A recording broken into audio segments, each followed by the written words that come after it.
La foule que vous venez de voir sont les masses à qui l'évangéliste Dag Hewell-Mills a prêché. Il a aussi échangé avec les chefs d'État, les autorités et les personnes importantes dans les nations que la campagne Jésus qui guérit a visitées, partageant la parole de Dieu et priant pour eux. En effet, nous, la campagne de Jésus qui guérit, a beaucoup appris à propos de la guerre en nous entretenant avec l'un des généraux les plus célèbres de la guerre civile, Prince Yomi Johnson, qui est connu pour avoir capturé Samuel Kanyando à Monrovia, la capitale du Libéria. Nous sommes à Banga, au Libéria, où nous sommes avec l'ancien sénateur Prince Johnson. Je suis sûr que beaucoup l'ont connu ou ont entendu parler de lui. Il était l'un des commandants de l'armée libérienne qui a renversé Samuel Doe en 1990. Et chose surprenante, c'est qu'il est aujourd'hui un pasteur d'une église et sénateur. Je pense que c'est un merveilleux témoignage et Dieu fait de grandes choses.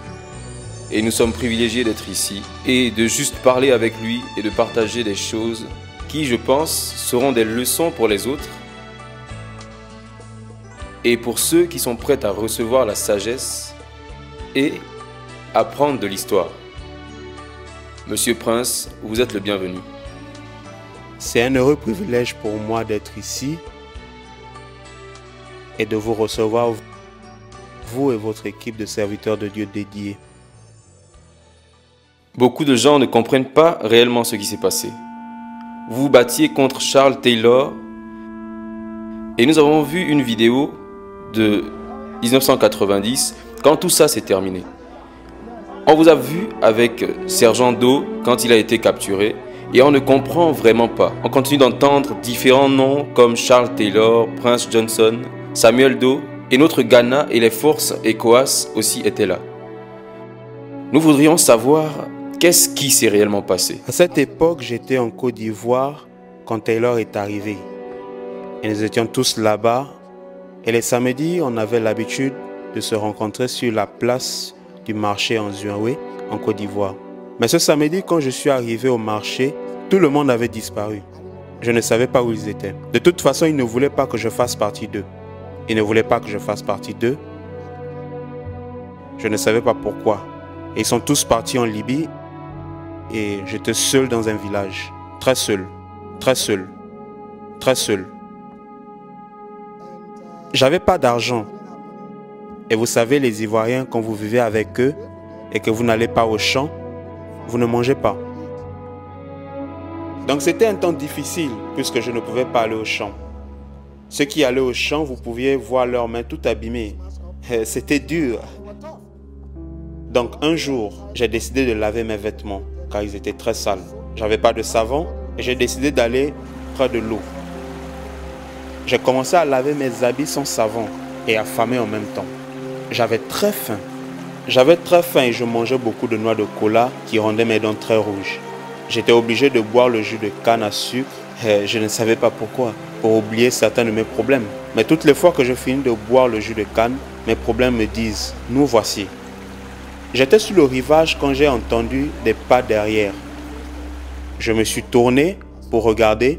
J'ai vu quelqu'un que je connaissais appelé Père de Dieu, qui est mort maintenant. Lui aussi a disparu quand les autres sont partis. Mais après 2 à 3 mois, il est revenu au village où j'étais et je lui ai dit « Où étais-tu pendant plusieurs mois ?» Je ne t'ai pas vu. Il n'y a aucun Libérien ici à part ma famille et moi. Et il m'a dit « J'ai une nouvelle pour toi. » Il a dit « Sénateur, nous sommes partis en Libye pour s'entraîner afin de renverser d'eau. Et je te dis la vérité car je sais que tu ne peux pas nous exposer. Parce que si tu nous exposes, tu ne pourras pas être où nous sommes et quand nous reviendrons, nous allons te tuer. » Nous sommes partis en Libye et tous tes frères de Nima qui ont rejoint le groupe de Taylor ont dit à Taylor qu'ils ne veulent pas de toi. Pour quelle raison? Ils disent que tu es un homme mauvais. Et Taylor leur a dit, vous dites que Johnson est un homme mauvais. Si réellement il l'est, laissez-moi vous demander. Je suis Charles Taylor et vous êtes mes hommes et nous allons combattre. Est-ce que ce que nous allons faire au Libéria est quelque chose de bon?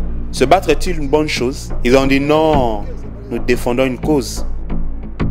Dans ce cas, faites venir Johnson qui est un homme mauvais. Comme ça, il combattra avec nous. Vous voyez, en Libye, ils vivent dans le désert et nous avons la jungle. Donc ils veulent quelqu'un qui va leur enseigner comment se battre dans la jungle. Personne ne peut les enseigner. Personne d'entre eux n'est entraîné. Donc nous devons aller chercher cet homme appelé Prince Johnson que tous vous qualifiez d'homme mauvais. Parce que nous allons faire quelque chose de mauvais. Donc ceux qui ne voulaient pas étaient obligés de se plier et de venir me chercher. Je suis devenu l'entraîneur du groupe en Libye. Prince Johnson était un général très entraîné et il servait dans l'armée libérienne. Et si je ne me trompe pas, il a été entraîné en Amérique. En 1989, le 24 décembre, Charles Taylor a démarré la révolution pour soulever président Samuel Kayando à la frontière de la Côte d'Ivoire à travers Nimakante.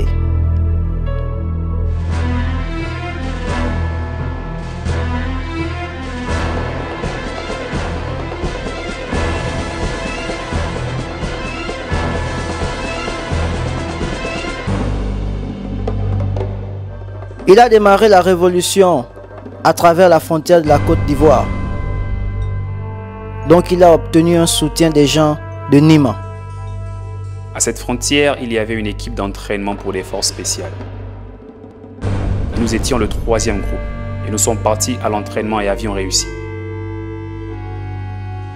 Et le problème avec le général, il donnait maintenant des titres basés sur l'âge et sur ce que tu étais, sur ta bravoure et le nombre de missions que tu as accomplies, en tant que guerrier ou rebelle. Et c'est comme ça que j'ai obtenu le titre de général, à cause de mon rôle et ma participation au sein de la rébellion à cette époque. À cette époque, j'avais 18 ans. Et j'ai décidé de rejoindre les NPFL. Et ils ont écrit mon nom et je suis allé pour l'entraînement. Et après avoir fini les entraînements, ils m'ont emmené en mission. Et c'était à Ganta.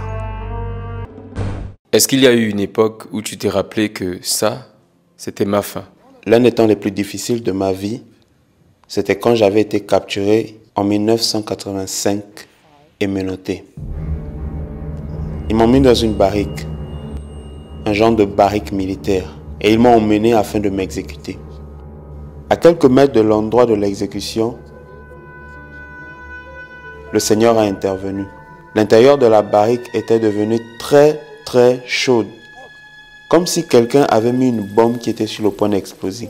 Ils ont ouvert la barrique et les soldats en haut ont commencé à fuir. Ceux qui étaient à l'intérieur ont ouvert la barrique et ont commencé à fuir. Et moi aussi j'ai sauté et j'ai commencé à courir. Entre eux et moi, il y avait des hommes et je ne savais pas c'était les hommes de qui. J'étais menotté et j'ai commencé à fuir sans regarder en arrière. Et ils ont commencé à tirer et les balles ne pouvaient pas m'atteindre. Bien que la distance entre nous était très courte, Dieu bloquait les balles.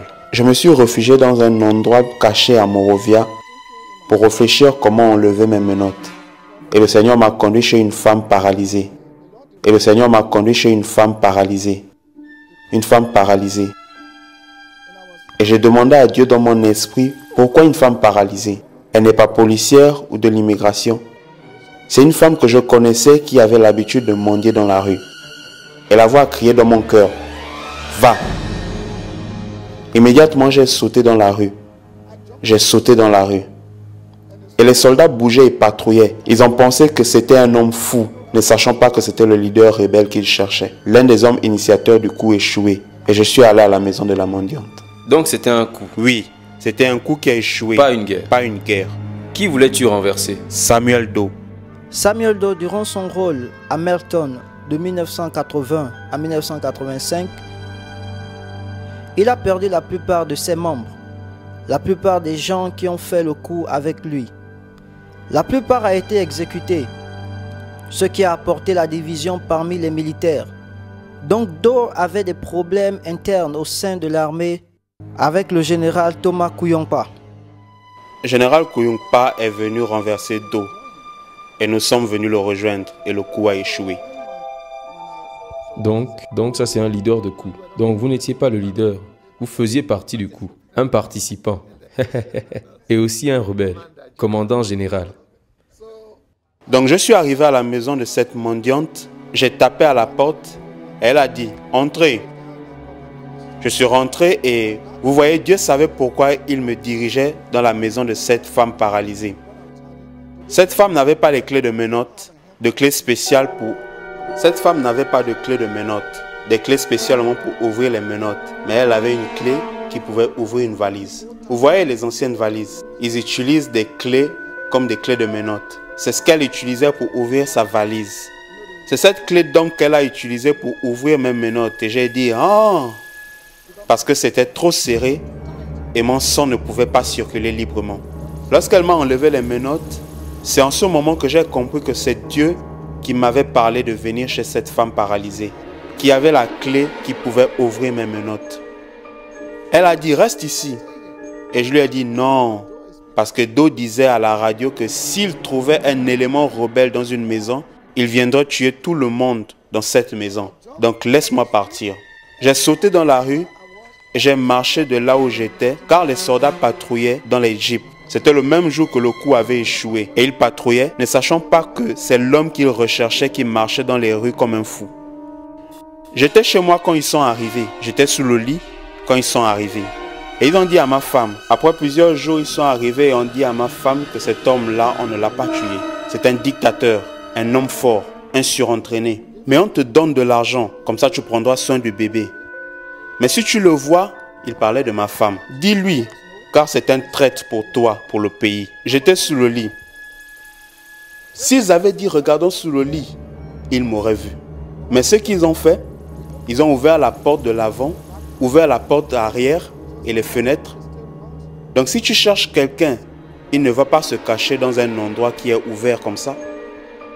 Ils sont arrivés, espérant qu'alors que l'endroit est ouvert, dans votre propre maison. Comme l'endroit était ouvert, une personne comme le général ne se cacherait pas là. Donc ils ont remis les sous et sont partis. C'est même cet argent qu'on a utilisé pour la nourriture. Il y a beaucoup de manières par lesquelles Dieu a intervenu. En 1991, nous avons appris que Prince Johnson a quitté Charles Taylor. Et lui aussi se battait contre Charles Taylor et se dirigeait à Morovia. Donc, Prince Johnson combattait Charles Taylor d'un côté et combattait aussi contre les forces de l'armée libérienne sous le général Doe de l'autre côté. Et Charles Taylor se battait d'un côté contre Prince Johnson, en même temps combattait contre le général Doe. Il y avait une confusion dans le champ de bataille où les joueurs se battaient entre eux. Je suis venu avec Taylor et j'ai quitté pour des raisons idéologiques. Immédiatement quand je suis parti, je me suis retrouvé sur le champ de bataille, combattant contre lui. Donc nous nous sommes retrouvés en train de combattre Doe et Doe nous combattre. C'était une bataille confuse.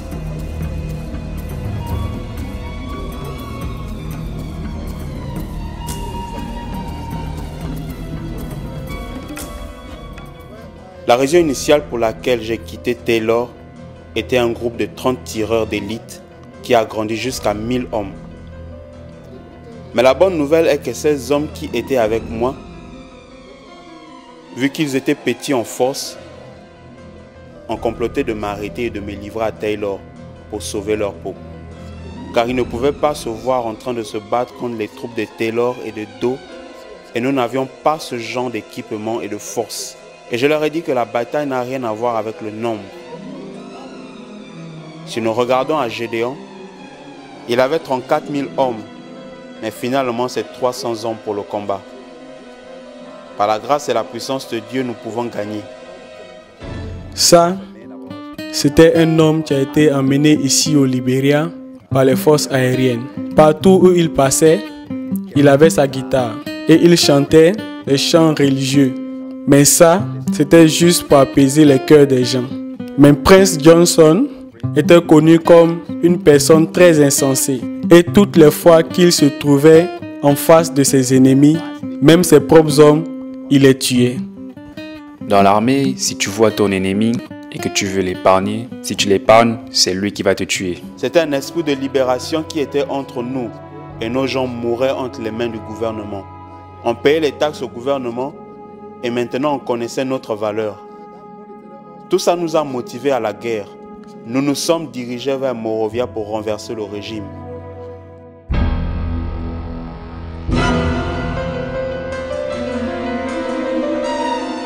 Les Comores est venu au Libéria et étaient au port de Monrovia. Ils étaient établis là et avaient leurs hommes là. Et un jour, Doe a décidé d'aller voir Général Queno, qui était le responsable des troupes de la Guyane. Alors qu'il s'y rendait, Prince Johnson était parti l'arrêter. Il a parlé à sa base militaire dans une région appelée Colwell.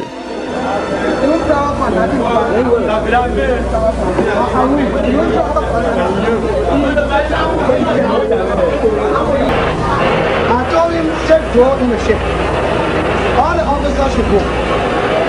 But the men were hesitant. I said, I don't want to shoot Doe. I issue order not to fire you. Get Doe in the ship. They didn't want to do it. Then the people call for reinforcement. They sent 3 RPG our position is failed. So I ordered to fire you, your men, and protect you alive. I challenged to get all the armed government officers and the interfere in my affairs. I told them Doe is in trouble in this country and they should have Doe to step down. Doe come to the marshal and BDC and issue me ammunition and say, we will not accept interim government. So, I said, call them my ear.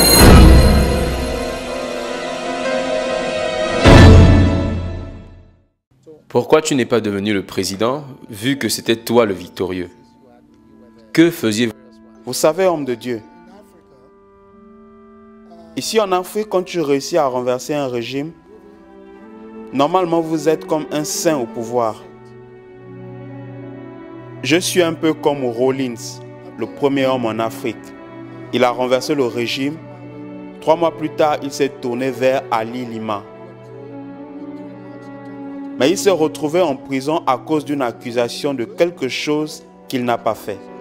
Et quand il est revenu la 2e fois, il est resté plus longtemps. Mais dans mon cas, je crois à la démocratie.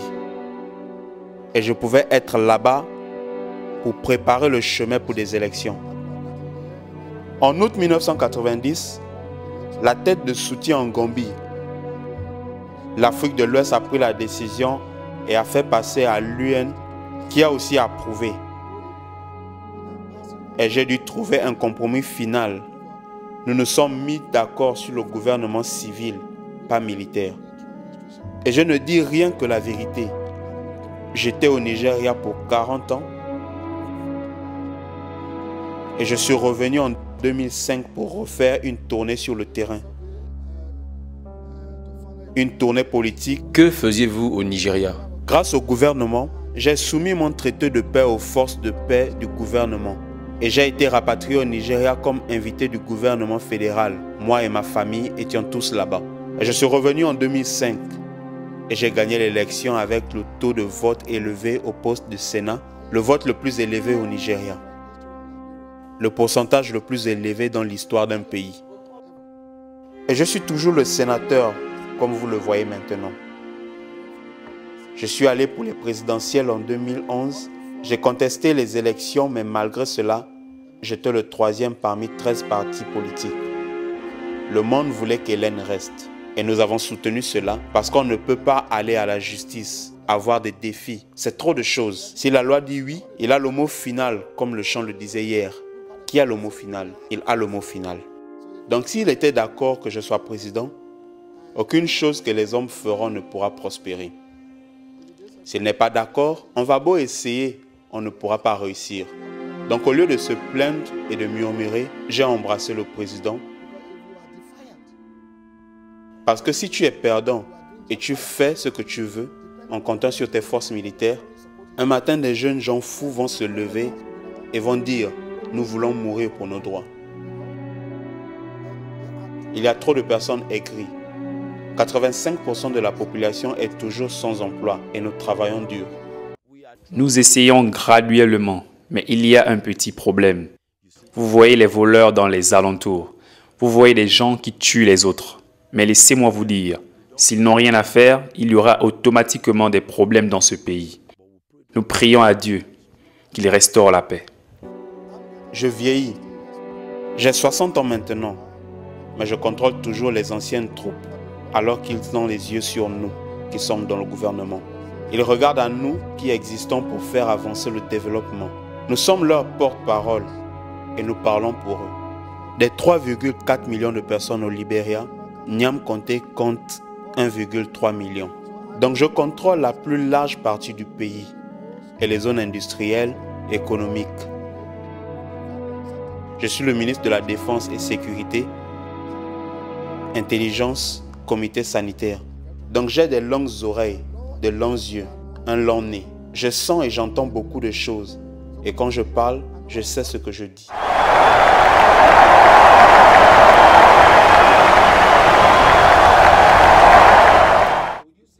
Est-ce que vous pouvez dire que quelque chose a changé en vous?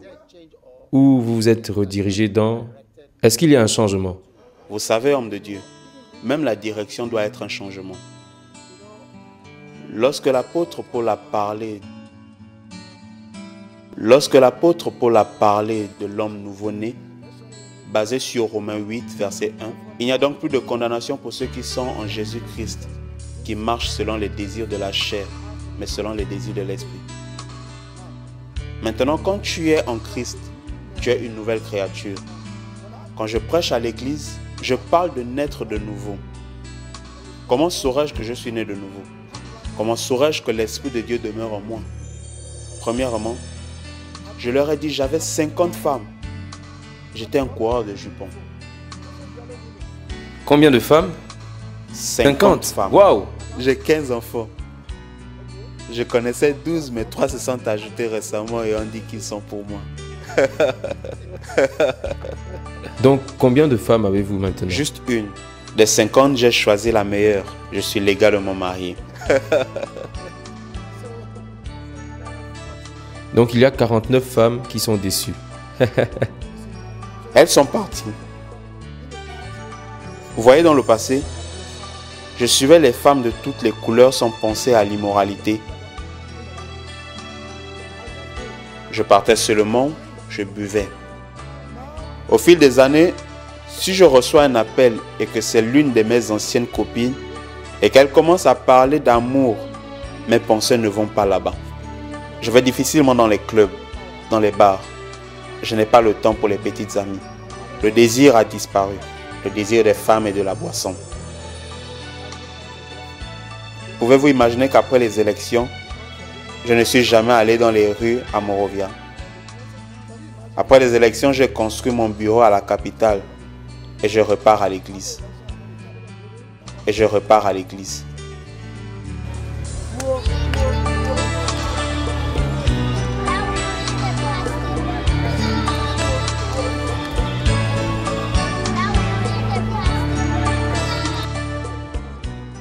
Quand êtes-vous né de nouveau?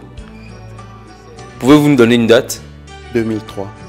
2003. Donc durant la guerre, vous n'étiez pas né de nouveau? Non. Être baptisé ne veut pas dire qu'on est né de nouveau. Mais en 2003, j'ai pris la décision et j'ai dit: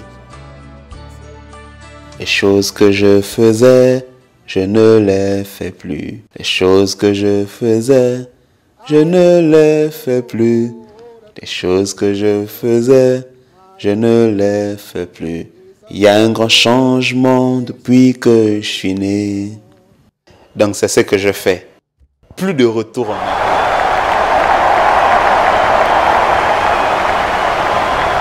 Qu'est-ce qui peut vous laver de tous vos péchés? Qu'est-ce qui peut vous rendre entier encore? Qu'est-ce qui peut vous purifier au Libéria? Qu'est-ce qui peut vous laver? Qu'est-ce qui peut vous purifier? Le sang de Jésus peut vous laver de tous vos péchés.